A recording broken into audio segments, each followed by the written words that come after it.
Mi nombre es Vladimiro Vázquez y pastoreo Visión de Fe en Guatemala.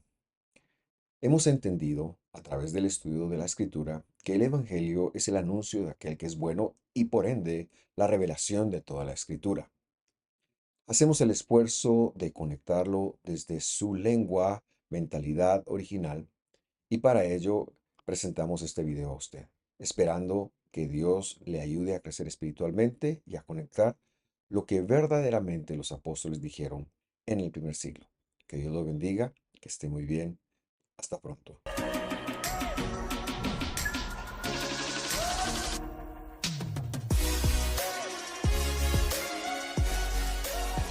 Bienvenidos al estudio número 58 del Apocalipsis. Lo hacemos con mucha alegría.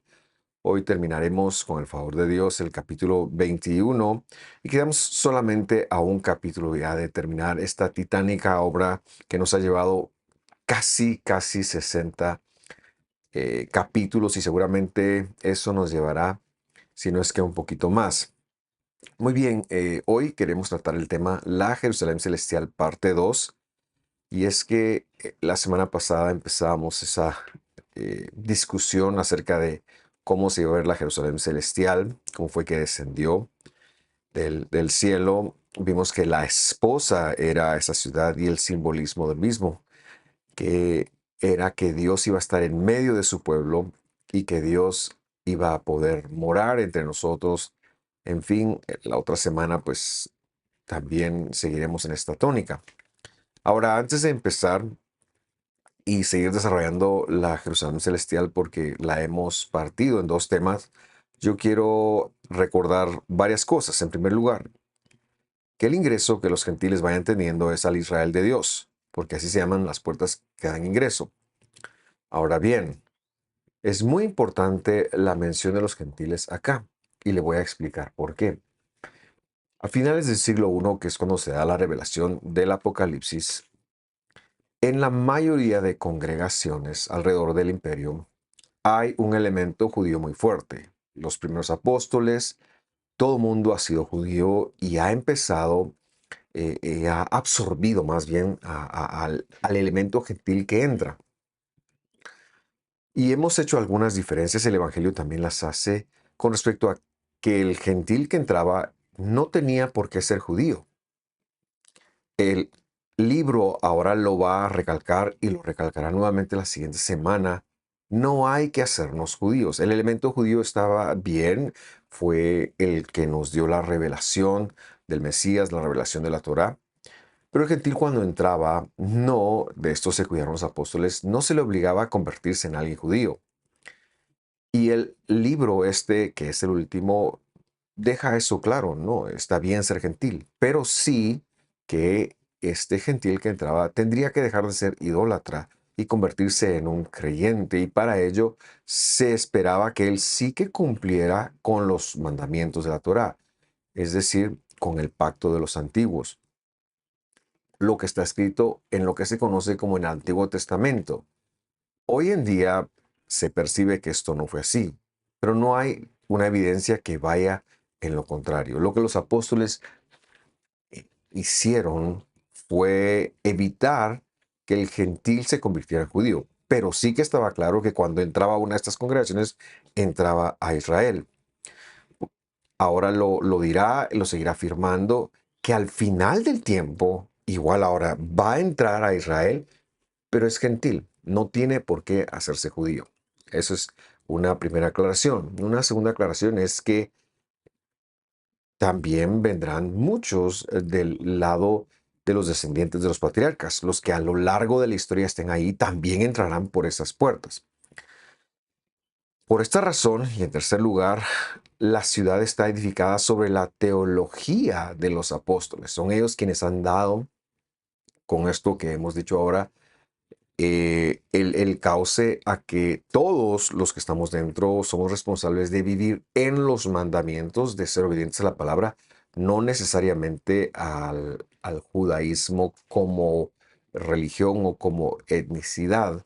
Claro, al componente judío se le permitía seguir siendo judío, porque no hay ningún problema en que lo siga haciendo siempre y cuando algo no contradiga lo que está escrito en el Evangelio. Y en último, como a manera de introducción también lo hemos dicho, la ciudad representa el altar de Dios. Bueno, con estos parámetros claros vamos ahora a la lectura del versículo 18. Dice así: la muralla, ahora va a seguir describiendo la Jerusalén, la ciudad. La muralla estaba hecha de jaspe y la ciudad era de oro puro, semejante a cristal pulido. Los cimientos de la muralla de la ciudad estaban decorados con toda clase de piedras preciosas. Primero con jaspe, el segundo con zafiro, el tercero con ágata, el cuarto con esmeralda, verso 20, el quinto con ónice, el sexto con rubí, el séptimo con crisólito, el octavo con berilo, el noveno con topacio, el décimo con crisoprasa, dice esta versión, el último con jacinto, el undécimo, perdón, y el duodécimo con amatista. Ve cómo estos cimientos que representan los apóstoles eh, están edificados con piedras preciosas. Ahora, todo esto es una simbología. Y las piedras preciosas han tenido un viaje en toda la escritura. En primer lugar, por ejemplo, aparecen en el pectoral de las vestimentas sacerdotales. Y podríamos sacar de ahí un simbolismo, pero yo he decidido que ahora ya no hay clases sacerdotales y hay otro elemento, otro personaje que ha recibido muchas de estas piedras. Y quiero leerlo con usted y precisamente me refiero al lucero, el hijo de la mañana, al Heilel, que quiere decir luz, hijo de la mañana, que luego se ha convertido en el dragón. Para ello vamos al capítulo 28 de Ezequiel y leemos: hijo de hombre, entona un lamento al rey de Tiro. El rey de Tiro es aquí una forma de llamarle al Satán. Y adviértele que así dice el Señor y Dios. Eras un modelo de perfección, lleno de sabiduría y de hermosura perfecta. Verso 13. En el Edén estabas. Esto es antes de que el Edén estuviera acá en la tierra, por supuesto. Recordará usted que Génesis nos enseña que Dios plantó el jardín porque lo trajo de la eternidad y luego se lo llevó. Bueno, este personaje estaba en el Edén, en el huerto de Dios. Y luego dice: toda piedra preciosa era tu vestidura, el rubí, el topacio, el diamante, el berilo, el ónice, el jaspe, el zafiro, la turquesa y la esmeralda y el oro. La hechura de tus engastes, de tus encajes estaban en ti. El día en que fuiste creado fueron preparados. Y lo que vemos ahora es que la Nueva Jerusalén, que está afincada en sus cimientos con las enseñanzas de los apóstoles, también llevan vestiduras preciosas. Estas fueron quitadas, estas fueron perdidas por el dragón, estos adornos, pero ahora representarán o tomarán parte como Dios lo quiso hacer siempre con aquel ente con el cual él se quería relacionar. Es decir, podemos inferir esto del libro: antes de la creación del mundo, antes de la creación del universo y lo que vemos en Génesis 1.1, existía un Edén. Ahí vivía, ahí estaba el ángel de luz, el falso ángel de luz, que luego se iba a llamar dragón o Satán, que este libro ha hablado mucho de él. Se encontraba allí. Pero, como hemos leído, eh, estas cosas habían sido preparadas para él, pero él las pierde en su revelación. Esto lo narra Isaías capítulo 14, también usted lo puede ver ahí, no revelación, perdón, en su rebelión, él pierde esto. Y todo el adorno, todo aquello con lo cual iba a presentarse él delante de Dios se ha perdido. Ahora esto lo podemos encontrar en el Evangelio, porque son los rudimentos, los cimientos que los apóstoles han plantado. Así que el Evangelio son las piedras preciosas de las cuales nosotros nos podemos vestir. Aquello que está enseñado, claro, está enseñado de Mateo a Apocalipsis, claro, no fuera de la Torá como se lo ve en el cristianismo occidental, no como un pacto separado, sino dentro del entendimiento que la escritura misma le ha dado. Y por eso decimos que aquí hay una simbología muy hermosa. Esto será el adorno de la esposa del Cordero. Esto será algo que afincará su estadía ahí porque está en los mismos cimientos. Vamos al versículo 21 y también de este mismo capítulo 21. porque ahora continuamos. Dice, las 12 puertas eran 12 perlas y cada puerta estaba hecha de una sola perla. La calle principal de la ciudad era de oro puro como cristal transparente. Recordamos, como lo mencionamos la semana pasada, que las puertas dan acceso y eran llamadas por los nombres de los 12 hijos de Jacob. Cuando leamos el versículo 24 en unos instantes acá, veremos que los gentiles entran por ella, que es lo que habíamos dicho. No hay temor de entrar en ellas porque entramos a Israel. Llama la atención que estas puertas también, que se representan por Israel, ya no se menciona la iglesia. No hay dos pueblos, siempre ha habido un solo pueblo. Por eso aquellos que desde el mundo occidental hacen una distinción entre la iglesia e Israel cometen un error, porque el pueblo de Dios siempre se ha llamado Israel, pero aquellos que asocian el Estado de Israel con el Israel bíblico también cometen un error. Es que el pueblo de Dios es el pueblo descendiente y simiente de Abraham que ha recibido la promesa por la fidelidad de Dios, que ha entrado por las promesas de Dios desde que Dios le dio esto a Abraham e incluso a aquellos que Dios decide darles entrada antes, pero que a partir del siglo I se restringe a aquellas personas que hacen a Jesús su Señor. En primer lugar, estos fueron judíos en el siglo I, en su gran mayoría, pero luego esto se expande a todas las naciones y por ahí es que nosotros entramos. Por lo tanto, cuando una persona recibe a Jesús y es llamado a salvación, no entra a una iglesia universal como se nos ha querido hacer. La iglesia quiere decir congregación y por supuesto sí entra la congregación de los salvos, pero esta congregación tiene un nombre propio y el nombre propio es Israel. Muy bien, seguimos entonces la lectura, verso 22.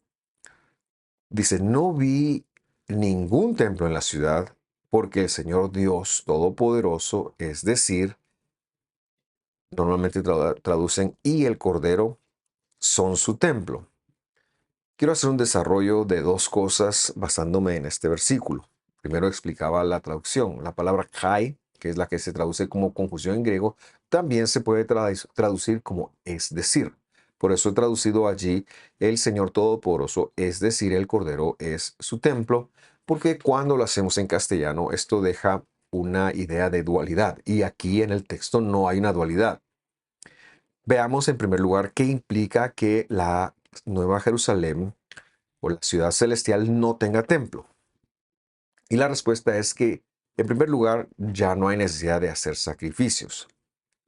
Pero es que esto no se han dado desde la destrucción del segundo templo. No puede haber más sacrificios, especialmente porque ya hubo un sacrificio que perdona todos los pecados. Así que, yendo más allá, no tiene templo porque ya no va a haber una necesidad de reconciliar a los creyentes, sino que estos, al ser transformados, han perdido, se les ha quitado, voy a llamarle, se les ha quitado la capacidad de pecar. Por lo tanto, ya no van a pecar. Todavía, y como lo enseñará el siguiente capítulo, tendrán un espacio para sanidad. Pero ya no es un asunto de pecado. Por lo tanto, esta ciudad no tiene necesidad de traer un templo como lo manifiestan muchos, especialmente desde el lado del judaísmo. Y es que, interpretando a Ezequiel, muchos piensan que todavía hay un tercer templo que construir, pero la próxima semana haremos este desarrollo y veremos que el tercer templo, es decir, el templo profetizado, no el tercer templo, perdón, me retracto de ello, pero el templo de Ezequiel no es un tercer templo, son las dimensiones de la relación que Dios va a tener con su pueblo justo cuando ya no haya necesidad de templo, justo cuando ya no hay pecado que reconciliar, que perdonar, que limpiar, que expiar, y por lo tanto ya no hay un requerimiento. Y por eso ha dicho que el Señor poderoso, Él es su templo. Ahora, esto reafirma lo que hemos dicho en muchas otras instancias, que cualquier intención de reconstruir, me refiero a que el versículo que hemos leído de Apocalipsis es lo que lo reafirma. que cuando hay una intención de reconstruir un templo, será un intento de rebelión contra Dios, contra el Mesías, porque Él no vendrá a sacrificar. Ya no hay necesidad de hacer sacrificios porque Él es el sacrificio por excelencia. Él fue el sacrificio perfecto. Y esto lo ha enseñado una vez, muchas veces en Hebreos. Quiero citar un versículo de ello para dejarlo en su corazón. Vamos a Hebreos capítulo 9, versículo 27. Dice así: a diferencia de los otros sumos sacerdotes, está hablando del Mesías Jesús, él no tiene que ofrecer sacrificios día tras día, primero por sus propios pecados. Es que no tiene, simple y sencillamente porque él no tuvo pecado alguno y porque él vino a dar su vida en un estatus perfecto. Y luego por los del pueblo, sigue diciendo el versículo 27, porque él ofreció el sacrificio una sola vez y para siempre cuando se ofreció a sí mismo, cuando se ofreció a sí mismo. Y esto es suficiente. Esto es suficiente. Simple y sencillamente, cuando el Señor Jesús, el Mesías, da su vida, como lo ha enseñado magistralmente Hebreos, ya no se necesitará más sacrificios. Por lo tanto, ya no habrá necesidad de otro templo, porque lo esperamos a Él. Lo esperamos, claro. Estamos a espera de que todos sus enemigos sean puestos bajo la planta de sus pies, pero es que esto va a ocurrir hasta su segunda venida. Y eso es lo que nosotros esperamos. Pero reafirmamos que ya no hay una necesidad de templo porque ya no hay una necesidad de reconciliar de otra forma, porque este sacrificio también es capaz de cambiar las conciencias de las personas.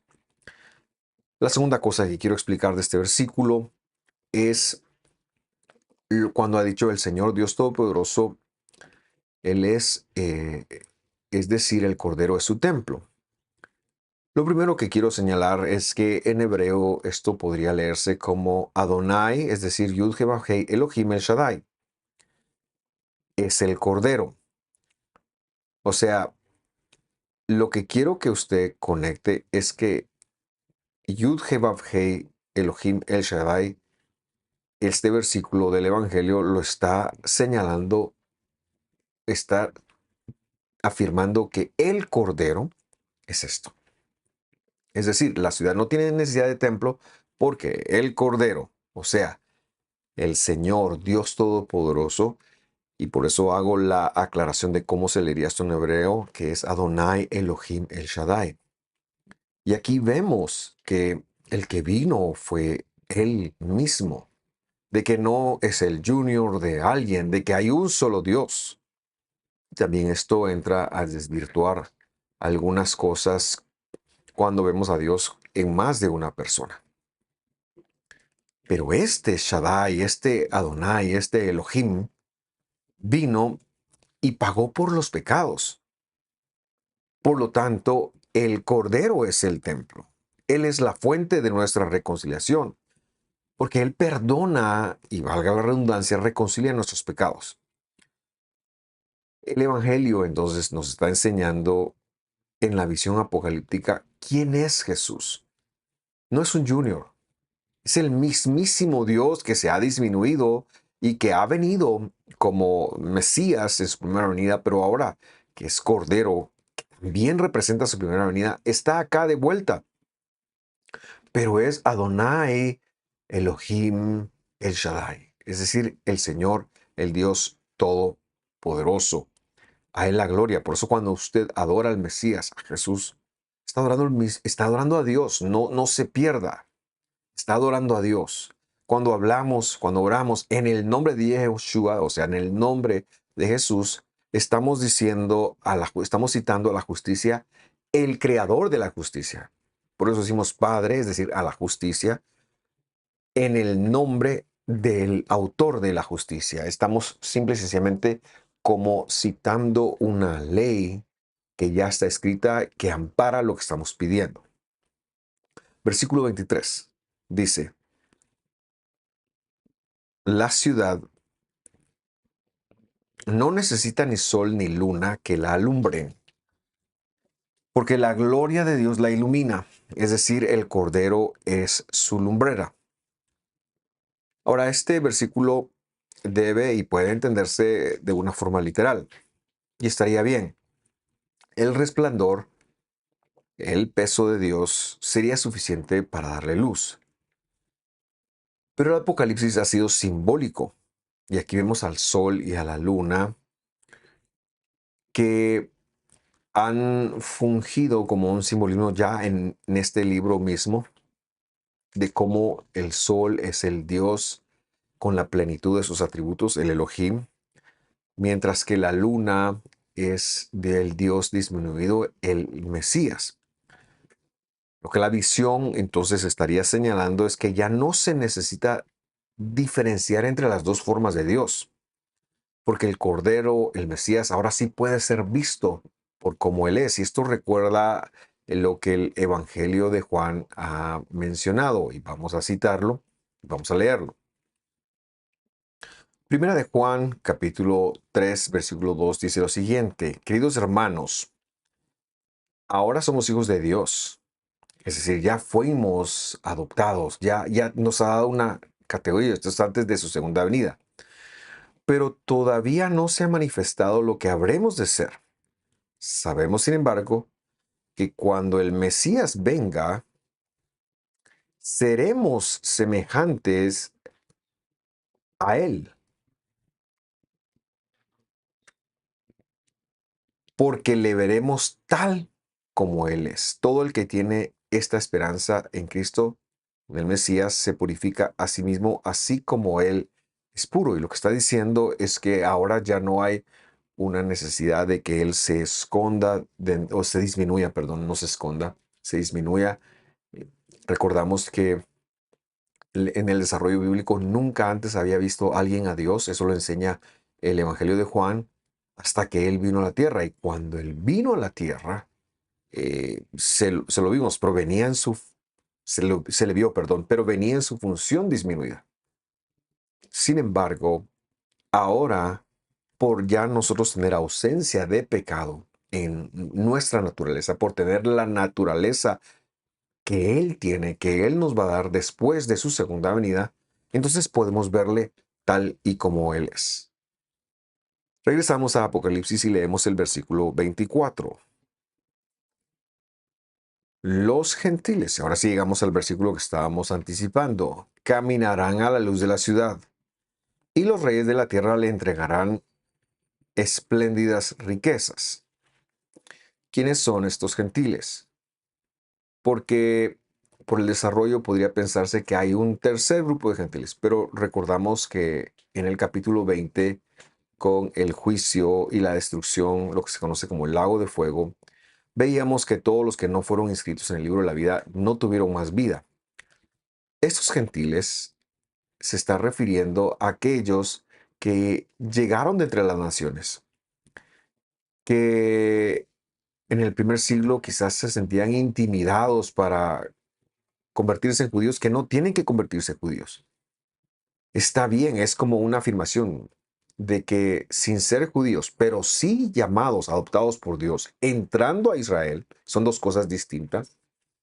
Ellos podrían caminar en la luz de la ciudad. Para reafirmar esto, quiero releer lo que ha dicho el 20:15 de Apocalipsis, en donde leímos: aquel cuyo nombre no estaba inscrito en el libro de la vida era arrojado al lago de fuego. Esto quiere decir que todos los que no habían sido salvos, esto es el 100%, porque ha mencionado la palabra todo, o aquel cuyo nombre, pero haciendo una generalidad, aquellos que no estuvieron inscritos en el libro de la vida fueron arrojados. Ya no hay aquí alguien que no haya sido salvo. Ya no hay aquí alguien que no confiese a Jesús. Lo que estamos viendo es que estos gentiles se los motiva desde, en primer lugar, en el siglo I, como para no ser intimidados por no ser judíos. Está bien no hacerse judío, se le dice a los gentiles. Pero hoy en día también nos dice a nosotros que nos hemos apropiado mucho las promesas del Evangelio y que vemos al judío como en una segunda clase. No está bien. Vamos a entrar todos a Israel. Eso sí, todos los que sean salvos por el Mesías Jesús. Vamos a caminar en la luz todos juntos. Verso 25. Sus puertas estarán abiertas todo el día. pues allí no habrá noche, y llevarán a ella toda la gloria y el honor de las naciones. Nuevamente, las naciones, quiero que lo lea como los gentiles. Toda la nación, toda la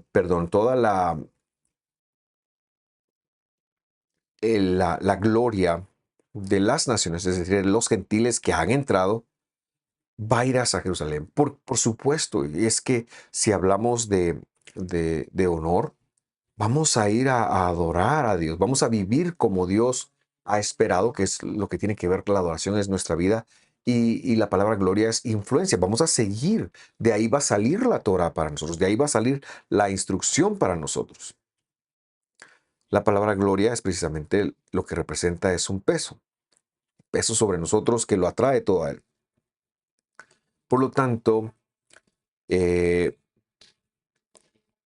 queremos señalar que en esa ciudad, Él va a ser templo, Él, pero ya no en el sentido de redención, sino en el sentido de luz, en el sentido de darnos palabra, en el sentido de enseñarnos su Torah, su palabra, la que viviremos en las bodas del Cordero, la que viviremos en el Shmini Atzeret, como lo mencionábamos hace una clase, es decir, em, la que viviremos después de la destrucción y del juicio del enemigo.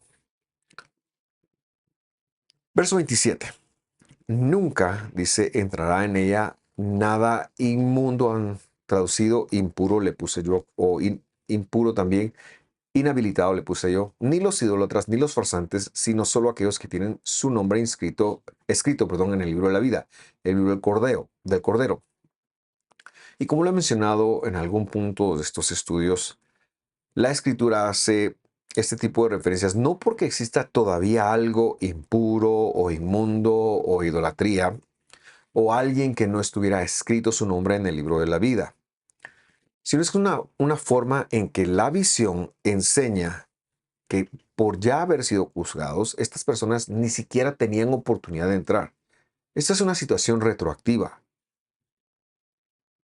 pues aquellos que permanecieron después del juicio del dragón, después del lago de fuego, definitivamente el 100% de ellos estaba escrito su nombre en el libro de la vida. Es una visión de las circunstancias retroactivas para afirmar lo que hemos sabido. Ya no hay necesidad de templo en primer lugar, pero acá ya es a conocer a Dios en un espacio, en un cubo, como lo veíamos hace un estudio, en donde Dios tiene interrelación con nosotros.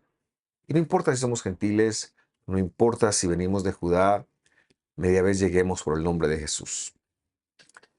Vamos a dejar la instrucción hasta acá, porque la tocaría empezar el capítulo 22, pero yo quiero empezar con todo el contexto de este capítulo la próxima semana. Así que le agradezco por sintonizarme. Deseo que esté muy bien, que Dios lo bendiga. Nos vemos la próxima semana. Hasta pronto.